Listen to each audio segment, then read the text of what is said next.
फिर से शुरू की हूँ और मैं भाजपा का शुक्र आ रही हूँ बोली।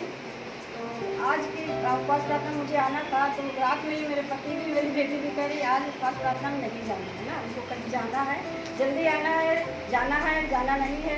हमने कहा कुछ भी हो पहले मैं परमेश्वर चरणों में बैठूंगी तब मैं कहीं जाऊँगी ना। मैंने वादा किया है प्रभु से, वो वादा मैं नहीं तोड़ सकती, या बेटी हो या पति हो कोई भी ना। मैं यहाँ आई और बैठी आई तो मेरा सुबह से रात से ही गला में प्रॉब्लम थी, मैं बोल भी सही से नहीं पा रही थी। और जैसे ही पास्टर बुलाए आराधना के लिए तो मैं कह प्रभु मेरा गला में नाई भी नहीं कर सकी, मैं नहीं आऊँ, मेरे गले में प्रॉब्लम है। मैं तुरंत उठी और उठ के आई कि परमेश्वर ये गला तेरा है और मैं तेरे लिए आराधना करने को। परमेश्वर धन्यवाद हो कि मेरी आवाज़ निकली और मेरे गाना पूरा आराधना मेरे साथ थी। और परमेश्वर मेरे कोई गले में दर्द नहीं था, प्रार्थना भी की और कोई दर्द नहीं है मेरे गले में और मैं लगातार बोली गई। आइए ताली बजाएं। मैं 2 हफ्ते से यहाँ पे आ रही हूँ उत्तर तो उपवास प्रार्थना में। हमारे हस्बैंड ड्रिंक करते थे और घर में बहुत लड़ाई झगड़ा होती थी। मैं इनको इतना समझाती थी, हमारी बात को मानते नहीं थे, लेकिन भैया हमारे जाते थे पास्टर भैया प्रार्थना भी करते थे। उन्होंने ही मुझे शिक्षा दिया कि आप वहाँ पे आइए, आप लगातार प्रार्थना होगी। और आज हमारे हस्बैंड ड्रिंक भी छोड़ दिए, अब यहाँ आने के लिए भी कह रहे हैं कि मैं आपके साथ चलूँगी।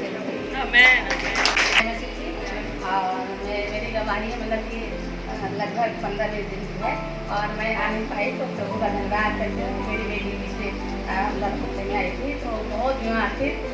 मैंने कि मतलब इस तरह से परेशानी थी कि मतलब बता नहीं सकती थी मेरे साथ से, लेकिन मैंने परमेश्वर से प्रार्थना किया और परमेश्वर का मैंने प्रभु आपको सब कुछ मैं बताती हूँ। परमेश्वर कहता है कि जो चीज़ मतलब कि आप इंसान से नहीं बता सकते वो मुझसे बता सकते। परमेश्वर का धन्यवाद है, मेरी बेटी पूरी तरह से स्वस्थ होके गई और आज सुबह भी जो है मेरा बेटा ऐसे बीमार था मतलब, तो मैंने सुबह प्रभु से प्रार्थना की और उसके बाद दुआ करके मैंने इसको पेट देखा तो तुरंत मेरा मम्मी मुझे आराम है। मैंने कहा प्रभु तेरा बहुत बहुत धन्यवाद, मैं अब सुबह से तेरे घर में आ सकती। और मैंने एक प्रार्थना और की थी, एक छोटी सी बच्ची है स्कूल में, मैंने इसके लिए दुआ किया, प्रभु ने बहुत जल्दी सुना। उसका धन्यवाद करते प्रभु का, उसका मतलब बहुत कुछ अच्छा से हो गया और बहुत खुश रहती है वो छोटी सी। धन्यवाद। हालेलुया। कल मेरे साथ एक मिराकल हुआ। यहोवा ने बताया है कि मैं तेरा दाहिना हाथ पकड़ के चलूँगा और मैं संसारी दुनिया में था, उनसे दोस्ती में था, परंतु उन्होंने मेरा साथ छोड़ दिया, परंतु यहोवा ने मेरा साथ नहीं छोड़ा। आमीन। हालेलुया। जय मसीह की। मेरी गवाही ये है कि इस बुधवार को काफ़ी दिनों से मैं सोच रही थी कि मेरे घर में कोई पास्टर नहीं आ रहे हैं, तो मैंने प्रभु से कई बार प्रार्थना की थी कि परमेश्वर का कोई भी एक जन मेरे घर में आए और मेरे लिए प्रार्थना करे और मेरे बाकी घर वाले जो प्रभु से दूर हो गए थे वो सब प्रभु में आ जाएं। तो इत्तेफाक की बात ये थी, बुधवार को मैंने पास्टर जी के पास लगाया फ़ोन, तो पास्टर जी ने फ़ोन नहीं उठाया। पास्टर नीरज जब फ़ोन नहीं उठाते तो मेरा घबराहट होने लगती है कि क्यों फ़ोन नहीं उठा रहे। पास्टर जी बोलते हैं हर हफ्ते कि हम आएंगे, पर आए नहीं।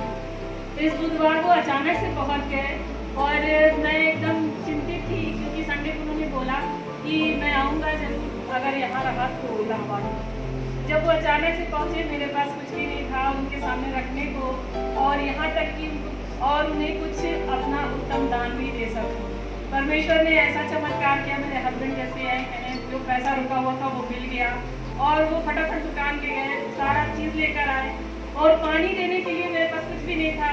उस समय प्रभु ने मिठाई का डब्बा मेरे घर के सामने पहुंचा दिया। परमेश्वर का धन्यवाद करती हूँ, प्रभु ऐसे मदद करता है। मैं जय मसीह की सबको। मैं एक गवाही हाउस तक में पहले दे चुका हूँ, लेकिन मैं सोचा आप लोगों का भी विश्वास बढ़े। तो मेरे यहाँ कंस्ट्रक्शन का काम लगा हुआ है, ऊपर लगभग 5 वर्कर लगते हैं, दूसरा मंजिला बन रहा है। तो वो विश्वासी नहीं थे, वो जब मैं सुसमाचार प्रचार उनके सामने से प्रार्थना भी करता था, मजाक उड़ाते थे, बहस भी करने लगते थे। तो उनमें से एक मिस्त्री जो है उनको एक तकलीफ थी, एक मतलब समझ दिक्कत थी। वो बहुत साल से इलाज कर रहे थे और निराश हो गए थे, इलाज करना बंद कर दिया था। एलोपैथी में भी इलाज किया था उन्होंने, आयुर्वेदिक दवाएं भी की थी। तो उन्होंने मुझसे पूछा, भैया आप मेडिकल की तैयारी कर चुके हैं, आप कोई दवा बता सकते हैं? मैंने कहा भाई मैं तो डॉक्टर हूँ नहीं, मैं क्या दवा बताऊँगा। अब आप खुद कह रहे हैं कि आपने दवा कर ली है, आप बहुत डॉक्टर को कंसल्ट कर चुके हैं, मेरे कहने से क्या होगा। तो वो बहुत परेशान था। तो एक दिन उपवास प्रार्थना के लिए मैं आ रहा था, तो पता नहीं कैसे प्रभु का अनुग्रह आया। तो मैंने उससे कहा कि राम प्रवेश कुमार, तुम्हारी तकलीफें दूर नहीं हुई है ना, तुम मतलब सच्चे परमेश्वर को नहीं जानते हो और तुम ये नहीं जानते कि हमारी दुख तकलीफें पहले ही कोई क्रूस पे ले चुका है।